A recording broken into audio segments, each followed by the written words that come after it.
హిందూ భక్తుల మనోభావాలు దెబ్బతినేలాగా కోట్లాది మంది భక్తులు ఇవాళ ఆందోళన చెందుతున్నటువంటి అంశం రాముని ఆలయంలో ఏదైతే విరాళాలకు సంబంధించినటువంటి చోరీ వ్యవహారం.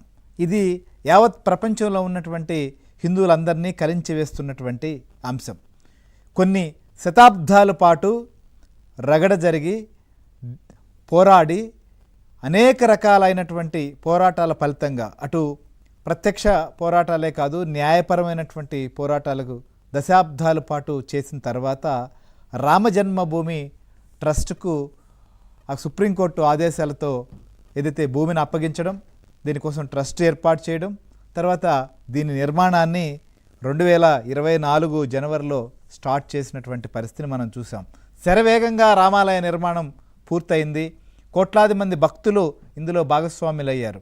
హిందూ భక్తులు అనేటువంటి చాలామంది కూడా వారు తమకు తోచిన విధంగా విరాళాలు అందించి తమ భాగస్వామ్యం ఆలయంలో ఉండాలని చెప్పి మొత్తం ప్రపంచంలో ఉన్నటువంటి అనేక దేశాల నుంచి కూడా విరాళాల రూపంలో ఆలయ నిర్మాణం కోసం అందించారు.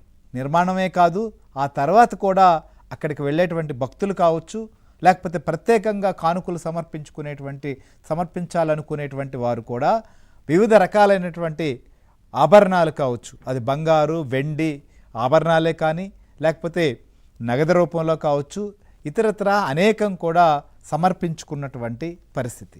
సో అయితే ఈ కానుకలకు సంబంధించినటువంటి విషయంలో మొత్తం అక్కడ పనిచేసేటువంటి వారు, ఇది బయట దొంగలైతే మరోలా ఉండేది, కానీ ఇంటి దొంగల వ్యవహారం ఇందులో ఉంది అనే విషయం తేలడంతో మొత్తం కూడా అటు ట్రస్టే కాదు అటు కేంద్ర రాష్ట్ర ప్రభుత్వాలు కూడా ఒక్కసారిగా ఉలిక్కిపడ్డాయని మాత్రం స్పష్టంగా చెప్పచ్చు. దీంతో వెంటనే రంగంలోకి దిగారు.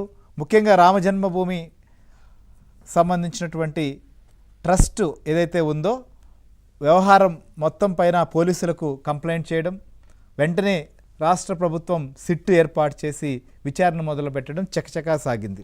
ఇందులో దాదాపుగా అక్కడ మనకు ఉన్నటువంటి సమాచారం ప్రకారం దాదాపు 3 కంప్లైంట్స్ ఆల్రెడీ దీనిపైన జూన్ 16, 18 మధ్య వ్యవధిలో రామజన్మభూమి పోలీస్ స్టేషన్లో కంప్లైంట్ కూడా చేశారు. అందులో ఆర్ఎస్ఎస్కి సంబంధించినటువంటి వారు కూడా ఉన్నారు.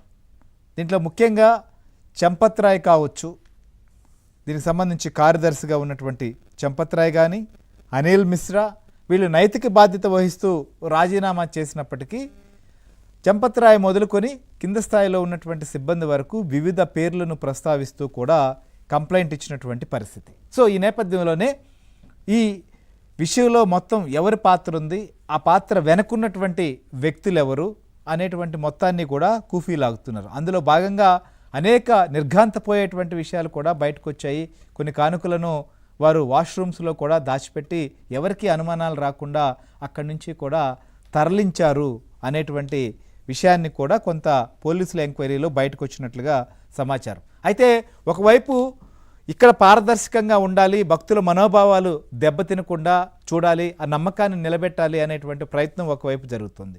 ఇంకోవైపు ఈ ఎపిసోడ్ పైన ఢిల్లీ మాజీ ముఖ్యమంత్రి అరవింద్ కేజ్రీవాల్ మొదలుకొని అటు ఉత్తరప్రదేశ్ మాజీ ముఖ్యమంత్రి కావచ్చు, ఇంకా కాంగ్రెస్ పార్టీకి సంబంధించినటువంటి నాయకులే కానీ చాలామంది ఇవాళ ఈ ఎపిసోడ్ పైన రాజకీయంగా కూడా విమర్శలు ఎక్కువబడుతున్నారు. అసలు ఈ అంశంలో అరవింద్ కేజ్రీవాల్ అయితే మీరు రాముడి పేరుని చెప్పుకొని అధికారంలోకి వచ్చారు, అదే రాముడు కూడా వీరిని శిక్షించబోతున్నారు అనేటువంటి కామెంట్స్ వరకు వెళ్ళారు. ఈ నేపథ్యంలో ఈ వ్యవహారం పైన మొత్తానికి నిగ్గు తేల్చాలి వీలైనంత తొందరగా అనేటువంటి ప్రయత్నం కేంద్ర రాష్ట్ర ప్రభుత్వాలు చేస్తున్నాయి. కేంద్రం కూడా దీనిపైన సీరియస్ అయింది. అందుకోసమనే ఇవాళ అత్యవసర భేటీ కూడా జరుగుతోంది.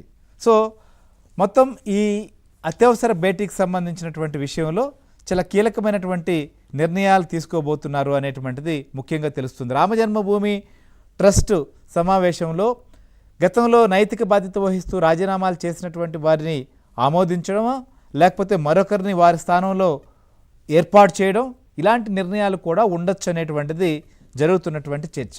దీంతోపాటు రాజకీయ విమర్శలకు కూడా ఫుల్ స్టాప్ పెట్టి మొత్తం వ్యవహారాన్ని తేల్చాలి. మూడో అంశం భక్తుల మనోభావాలకు సంబంధించిన విషయం. భారీ సంఖ్యలో ప్రతిరోజు కూడా అక్కడికి భక్తులు వచ్చి దర్శించుకున్నటువంటి పరిస్థితిని చూసాం. అయితే ఈ వ్యవహారం బయటపడ్డ తర్వాత అయోధ్య పైన ఈ ప్రభావం ఎంత మేరకు చూపుతోంది అనేటువంటిది కూడా ప్రస్తుతం చర్చకు దారితీస్తోంది. సో స్పష్టంగా అది కూడా కనిపిస్తోంది అనేటువంటిది సమాచారం వస్తుంది. ఇలాంటి నేపథ్యంలో ఒకవైపు భక్తుల మనోభావాల్ని, భక్తుల విశ్వాసాలని కూడా నిలబెట్టాల్సిన అవసరం ఉంది.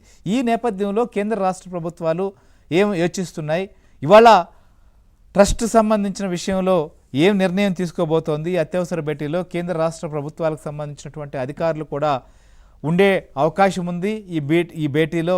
దీనికి సంబంధించినటువంటి పూర్తి అప్డేట్ కూడా ఢిల్లీ బ్యూరో చీఫ్ కృష్ణ మనతో పాటు అందుబాటులో ఉన్నారు. Good evening.